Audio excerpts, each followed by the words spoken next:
नमस्कार दोस्तों, स्वागत है आपका लक्ष्य स्टडी पर, जहां हम लाते हैं सबसे रोचक जानकारी, रहस्यमयी तथ्य और ज्ञान से भरपूर विश्लेषण।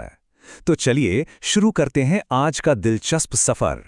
कभी सोचा है कि भारत का नक्शा सिर्फ जमीन का एक टुकड़ा नहीं, बल्कि अपने आप में एक जीती जागती कहानी है?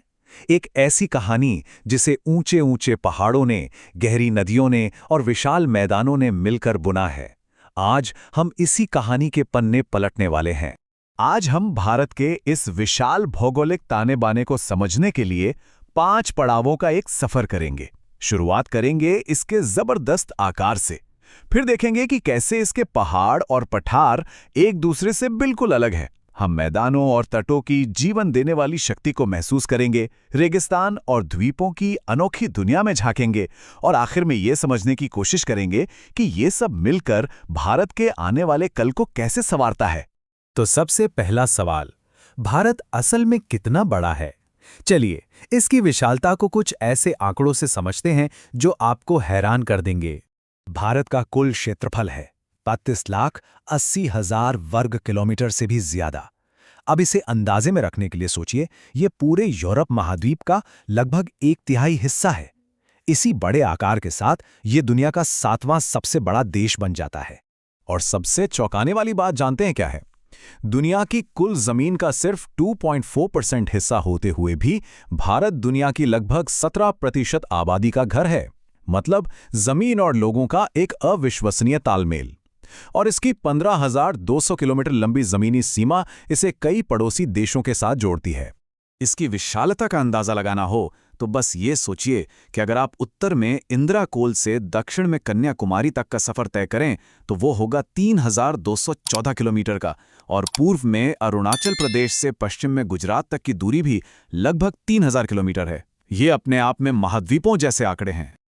और ये नक्शा ये बहुत ही शानदार ढंग से दिखाता है कि इन दूरियों के बीच कितनी तरह की जमीन छिपी है। उत्तर में आसमान छूते हिमालय से लेकर दक्षिण के पठार और लंबे लंबे समुद्र तट तक भारत में लगभग हर तरह की भौगोलिक बनावट मौजूद है। ये सच में एक ही देश के अंदर एक पूरा का पूरा महाद्वीप है। ठीक है, तो अब जरा और गहराई में उतरते हैं। चलिए भारत की बुनियाद बनाने वाली 2 बिल्कुल अलग अलग चीजों को समझते हैं। एक जो एकदम नया है और दूसरा जो अरबों साल पुराना है। ये है हिमालय। भूवैज्ञानिक नजरिए से देखें तो ये एक युवा पर्वत श्रृंखला है।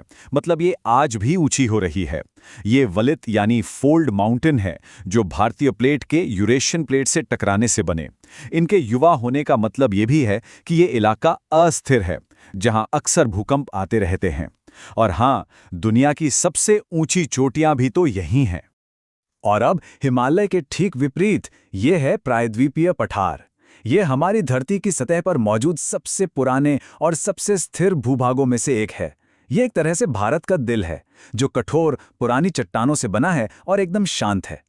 तो यहाँ सबसे जरूरी बात समझने वाली ये है कि जहाँ एक तरफ हिमालय युवा, वलित और भूवैज्ञानिक रूप से अस्थिर है, वहीं दूसरी तरफ प्रायद्वीपीय पठार प्राचीन, ब्लॉक और बेहद स्थिर है। ये पुराना बनाम नया का एक जबरदस्त उदाहरण है जो भारत के भूगोल की नींव बनाता है। पर इसमें मजे की बात यह है कि इतने अलग होने के बावजूद इन दोनों की जड़ें एक ही जगह से जुड़ी हैं, गोंडवाना लैंड। सोचिए, ये एक प्राचीन सुपर कॉन्टिनेंट था, जैसे एक बहुत बड़ा पजल, और भारतीय प्लेट उसी का एक टुकड़ा थी। इसी टुकड़े के लंबे सफर और फिर टकराव ने हिमालय को जन्म दिया, और इसी का पुराना स्थिर हिस्सा आज हमारे पठार के रूप में मौजूद है। चलिए अब पहाड़ों और पठारों से आगे बढ़कर उन हिस्सों की बात करते हैं जो करोड़ों लोगों के लिए जीवन का आधार हैं। भारत की असली जीवन रेखाएं, जो हमारे उत्तरी मैदान हैं, जिन्हें भारत का अन्न भंडार भी कहते हैं, वो असल में एक नदी की कहानी सुनाते हैं। जब नदियां पहाड़ों से उतरती हैं तो वे भाभर के कंकड़ों में मानो गायब हो जाती हैं। फिर वे तराई के दलदली इलाके में दोबारा सतह पर आती हैं। नदी से दूर जो पुरानी मिट्टी वाला इलाका है वो बांगर कहलाता है, और नदी के ठीक पास जहां हर साल बाढ़ नई और उपजाऊ मिट्टी की परत बिछा जाती है, वो है खादर, सबसे ज्यादा उपजाऊ जमीन। अब रुख करते हैं भारत की लंबी तटरेखा की तरफ। यहां भी कमाल की विविधता देखने को मिलती है। जो पश्चिमी तट है वो संकरा और कटा-फटा सा है, जबकि पूर्वी तट ज्यादा चौड़ा और समतल है। और ये अंतर सिर्फ चौड़ाई का नहीं है, नदियों का व्यवहार भी यहाँ अलग है। पश्चिमी तट पर तेज ढलान की वजह से नदियां डेल्टा नहीं बना पाती और सीधे समुद्र में मिल जाती हैं, जिसे एस्चुरी कहते हैं। यहाँ केरल के शांत बैकवाटर्स यानी कयाल बहुत मशहूर हैं। वहीं पूर्वी तट ज्यादा समतल है, इसलिए गोदावरी, कृष्णा और कावेरी जैसी बड़ी नदियां अपनी रफ्तार धीमी करके बड़े बड़े और उपजाऊ डेल्टा बनाती हैं और यहीं पर चिल्का जैसी बड़ी लागून झीलें भी मिलती हैं। अब बात करते हैं भारत के उन इलाकों की जो अपनी चरम भौगोलिक स्थितियों के लिए जाने जाते हैं। ये अपने आप में बिल्कुल अलग दुनिया है। भारतीय महामरुस्थल यानी हमारा थार रेगिस्तान अरावली पहाड़ियों के पश्चिम में फैला एक विशाल रेतीला समंदर है।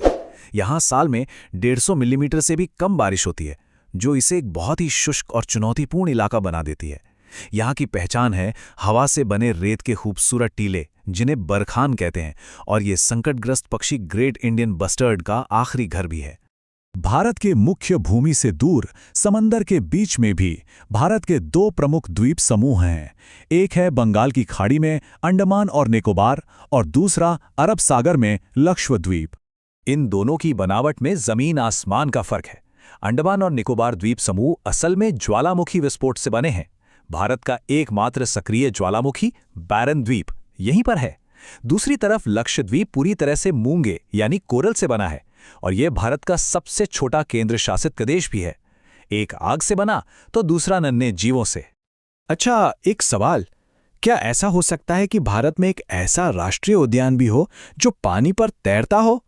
जी हाँ, ये सुनने में भले ही अजीब लगे, पर यह बिल्कुल सच है। मणिपुर में लोकटक झील पर बना केबुल लामजाओ नेशनल पार्क दुनिया का एकमात्र तैरता हुआ राष्ट्रीय उद्यान है। ये पार्क तैरती हुई वनस्पति के द्वीपों पर बना हुआ है, जिन्हें स्थानीय भाषा में फुमडी कहते हैं, और ये संगाई हिरण का एकमात्र घर है, जिसे डांसिंग डियर भी कहा जाता है।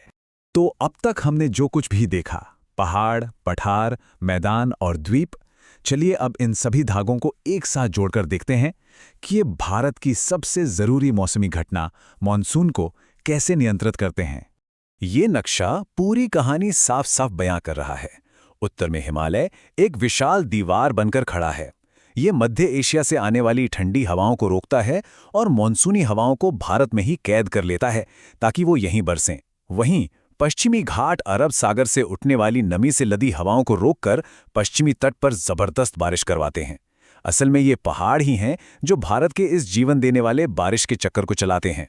तो अंत में एक बहुत बड़ा सवाल हमारे सामने आके खड़ा होता है। जलवायु परिवर्तन के इस दौर में भारत का ये अनोखा और विविध भूगोल इसके भविष्य को कैसे आकार देगा? ये पहाड़, ये मैदान, ये तट और ये रेगिस्तान आने वाली चुनौतियों और अवसरों में क्या भूमिका निभाएंगे? इस पर सोचना बहुत जरूरी है।